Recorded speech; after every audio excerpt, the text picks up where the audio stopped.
welcome to the Catch Up. I'm Sade. And I'm Lisa. And on today's episode, we're going to be talking about SSERAFIM, So old. cultural appropriation, Yikes. and Universal Music taking their music off of TikTok. Oh my gosh, so much to catch up on. Oh my God. See how that happened? See the name? So before we get into it though, please like this video, subscribe to the channel because we got so much more content coming. First, we did ask you guys a question in our last video. Make sure you check that one out. Yes. Question was, how did you get into K-pop? We shared our stories and then we wanted to hear yours. Yes, so we got a response from Mac Des Roaches 5197, and they said that their origin story began in 2008 with K-pop when they stumbled upon a music video by SHINee, and they found Psy and really liked Gangnam Style, but then somehow they completely forgot about it for 8 years. They just erased it from their memory for a while? Just they were like, that was a nice thing that we went through. To. It was a phase. Moving on. Yep. But in 2016, when Blackpink debuted, they fell back in love with K-pop and started rewatching SHINee videos, and there you they're go. still their favorite group. Oh, that's so cute. Yeah. Shout out SHINee, still active. Bringing them back. Blackpink got me back also. Really? Yeah. Oh my God, that's amazing. Wow. We're not gonna talk about it in this episode, but I do wanna mention, Lisa just announced her new company, right? Oh, that's another episode, but like shout out to the girls starting their own companies now. They're doing their thing, and hopefully solo music for this year. Yeah. We got some stories to talk about. First story, girl group SSERAFIM has been teasing their upcoming third mini album, Easy, out on February 19th with a series of photos displaying a variety of looks and concepts. One member in particular has stirred up some criticism. Member yun-jin is being criticized for wearing what some may call a do-rag in one of these images. So if you haven't seen it yet, here's the picture. So some fans have defended the artist, saying that it is actually a Louis Vuitton scarf. It's not a do-rag, whereas other fans have responded saying that it shouldn't have been styled that way to resemble one. So Sade, hearing all of this, I actually know that you did an article about cultural appropriation, like back in the day when you were getting started in music journalism, right? So what is your stance on all of this? So personally for me, I don't have a problem with anyone of any culture borrowing, as long as they know where a certain style or a certain thing has come from, and they just shout it out, pay homage. They're like, oh my God, I was inspired by this person or this style, or it's very obviously tied to that. What I found with this photo was that it does seem purposely styled like a do-rag. Okay. So the way it's kind of tied with the back hanging out is very reminiscent of what a do-rag looks like. I'm not gonna blame yun-jin because I feel like you trust the stylist. Yes. And you're like, the stylist knows what they're doing. They're the fashion people. This is like a whole team decision, right? Like the concept to the styling to obviously her wearing it. It's not just on her. Let's just be clear about that. Yeah. So I find this happens a lot with high fashion, especially where they take from other cultures and they tend to kind of try to elevate it so that it fits their branding. And I feel like this is what's done here, and it's been done multiple times. It's not the first time in K-pop we've seen things like this happen. It's not the first time, and again, it takes a team to kind of point that out and be like, hey, maybe we should be like, this is where the inspiration came from, or just style it differently. Like, you can style a scarf in so many different ways. I feel like this was very mimicking the style of it. It's intentional. Yeah, I thought it was very intentional, just to appeal maybe to a certain audience without totally appealing, It's kind of like subtle, right? Yeah. I mean, this topic is such a deep one that we can go really deep into it, but I think, it's 2024 now. How do getting influence is one thing, but how do we do it in a respectful way? Because I don't know if the right call is to also be like, you can't do it, gatekeep, and be very strict with the rules, because at the end of the day, we're all living together, we share cultures, things are fluid, so like, let's find a way to really just do it respectfully, and I think at the end of the day, that's what everyone can just hope for, right? Exactly. So let us know what you think. Moving on to story 2, Universal Music has removed a lot of their music from their artists from TikTok. In case you missed it, on January 31st, music label Universal Music Group announced that it is taking a stand against TikTok and removing all of its artists' music off of the platform. Why? Why? Because they were unable to reach a fair agreement on licensing. A lot of K-pop fans were concerned because a lot of groups are under Universal, groups like BTS, Blackpink, and Hyphen, Stray Kids, and IU, and of course a lot more. While the decision was made to protect artists, do you think this move ultimately affects K-pop groups more than Western artists? Ooh, interesting.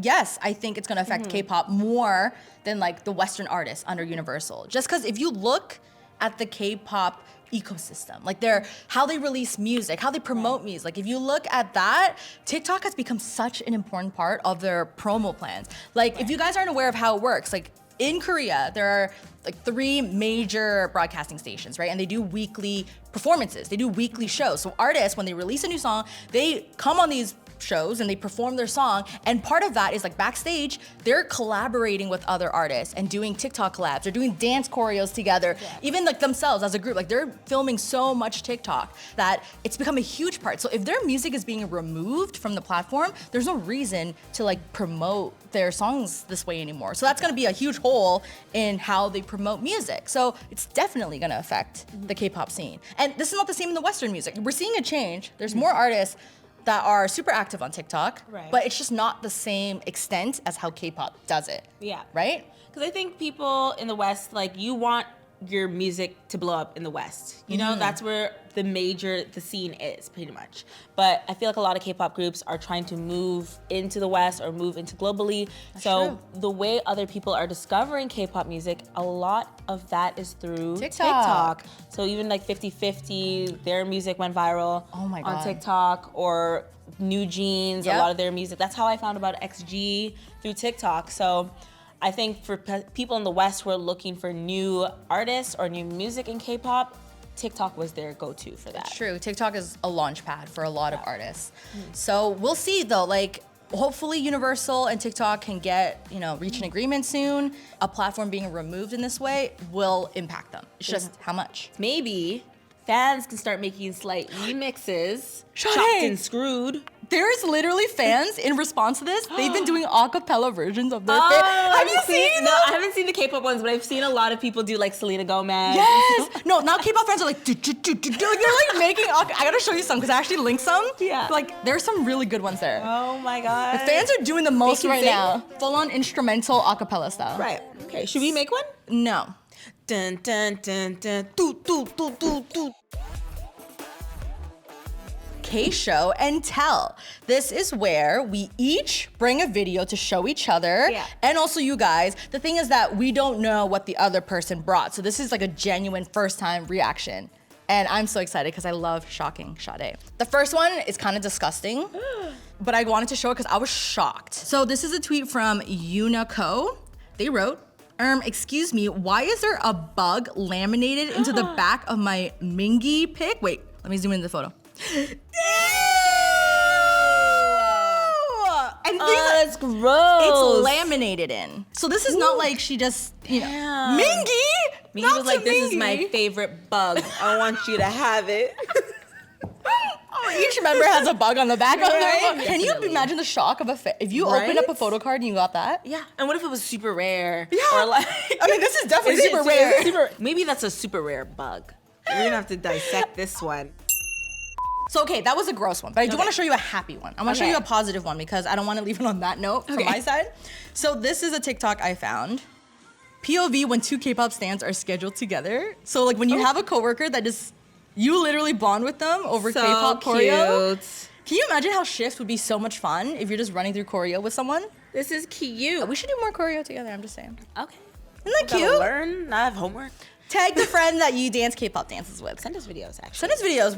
We could show it in the next K-Show and Tell. I would love to. I'm a little scared because before we started shooting Sade, I was like, I'm gonna make you cry. I'm like, why would you do that? It's a little sad. I don't know if you've seen this video already, but Stray Kids related. Oh no. Oh, I've seen this before. He collapses. No, but like, Bang Chan catches him, yeah. Yeah, it was Can you imagine? But look, he was standing up the whole time just waiting for the lights to go off. I don't know why this song is playing. That is heartbreaking. Is it Eminem in the back? Yeah, I don't know why that's what went on. You know what? respect to a lot of these artists because they're performing, dancing, singing live for how long? Right. The stamina For it hours, takes. and then back to back and traveling. And then if you're sick too, you're still performing. Like, Yeah, we don't know if exactly. IN is feeling ill, but the fact that he held it, he was breathing hard too. But Bang Chan, best leader, he caught him. He's always there. He knew. Sometimes they're styled in these outfits, and it's like, okay, they're gonna be dancing for Yeah. hours, and they're gonna be on stage with the lights. Like, I think what people don't know is in the audience, the lights, they really can't see us when we're in the audience because the lights are so hot and straight in their face. So with all those factors included, I feel like they should be styled better so that they have breathable outfits. 'Cause it was obviously More like, crop tops. What? So this is where we like to share with you all what we've been listening to, but this is K-pop edition. So what song do you want to put us all on? Well, this one's an older song that I just discovered, and it's by Loopy and Simon Dominic and Who? my favorite producer, Oh my God. Cocoon. And the song is called No No. It's like a rap track. I've just recently discovered it, and it's just been on replay, and it's one of those no skip songs. You know when you have something on shuffle and every time it comes to that song, You gotta listen to it. You gotta listen to it. So it's become that for me, and I feel like it should be that for you guys, and I would like to share this amazing feeling. There you Everyone go. else. I'm gonna listen to it, I promise you, and I'll give you my review. Okay. I have also another good song for you to listen to. Cool. This is definitely, I think, up your like wheelhouse. Like this is something you would really enjoy. It's by Yugyum. And if you guys are GOT7 fans, he is a member of GOT7. He's the youngest, so he's out doing his solo career, you know. And his recent song is called La Somi. It's so good. It's very K-R&B. I feel like he's really found like this groove. Like he's always been kind of like suave, but like he's shining as a solo artist. So Right. check this song out. It's so good. It's such a chill vibe, but it's like very R&B, and I think you'd like it. I'll check it out. Now we have a question for you guys, and we'll take your best answer and show them on our next episode. That's right. So, in light of all the Super Bowl action, I don't know if you guys are fans of the Super Bowl, of football, but of course, we were watching the halftime show. Shout out Usher. We wanted to know though, which K-pop act do you think can pull off a really sick Super Bowl halftime performance? And this is assuming all K-pop fans Yes. love football. They're in the audience. Yeah. Okay. Obviously, in the Western like audience, it's a bit different. But let's pretend this is happening like for our K-pop audience. Okay. Yeah. Who do you think would put on a really sick show? Do you have an answer for this? Taemin. Are you? Why? She has an answer. This is always her answer to everything. Choreo. He's Yes. got visuals. I think he has great stylistic choices. I think he would somehow just show up in a new outfit, like it'd be Outfit spin around, change. new outfit change, new choreo. He also has great vocals, so I feel like he's an all-around performer, and he's my favorite performer. So No, that's a good answer though. Yeah. I respect that. He would put on a good show. He's got stage presence. he does. Like we have to think when answering this passion. question and passion. You have to think about who has like a good, I guess, song catalog, right? That Yes. people will know. Who has really good hype songs that will get the crowd going? Because obviously this is a sporting event. It's really hype. And they got to be someone who's in the game, I feel like, for a bit. Because that's what the Super Bowl's been like. It's Right. been people who have a Long career. catalog. Yes, that's fair. So my answer, someone who checks all those boxes and more, is Stray Kids. Okay, so think about it. They have a bunch of hype songs, right? Their catalog is super hype. They have a couple songs that like, everyone will know, like God's Menu. Can you imagine? There are clips of them doing it at shows, and everyone is stomping and clapping, and They all know the choreo. they all know the choreo. They all know the song points. So like that song will just turn up the whole crowd. And most importantly, they literally have a song called Super Bowl. Cooking up a Super Bowl. Cooking up you're a Super right. Bowl. That's on brand. Yeah, you're like, that's how they would, no, that's how they would end it. I think. That Yeah. would be a good ending song. What would be the course. opening song? Ooh. It's gotta be like their new song, like rock, cause like da da da, like it's a hype, like it goes in right I guess away. it's a new song, so it's a new everyone's gonna song, be, like, and it into has it like a immediately. nice like medium tempo, but like also strong. I think their catalog just would be We gotta so do good a whole at a Super performance. You know how people do the predictions? First, you're gonna open up with this, and then they're gonna do this, and then And then Felix is in the middle, and he's gonna be like, cooking like a chef. and then Hyunjin's always like, "Ugh." I was also thinking Jackson Wang. Jackson Wang is good Do too. really well. Yeah. Oh, he reached big demographic actually. Like I think he'd have like a dark Cirque du Soleil vibe, Costumes. Halloween costume vibe. Yeah. And we'd be melting over it.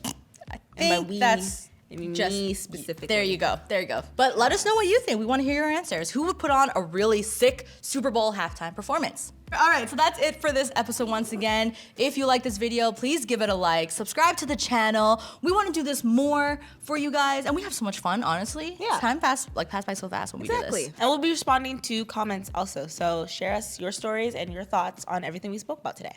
All right, guys. We'll see you in the next one. Much love.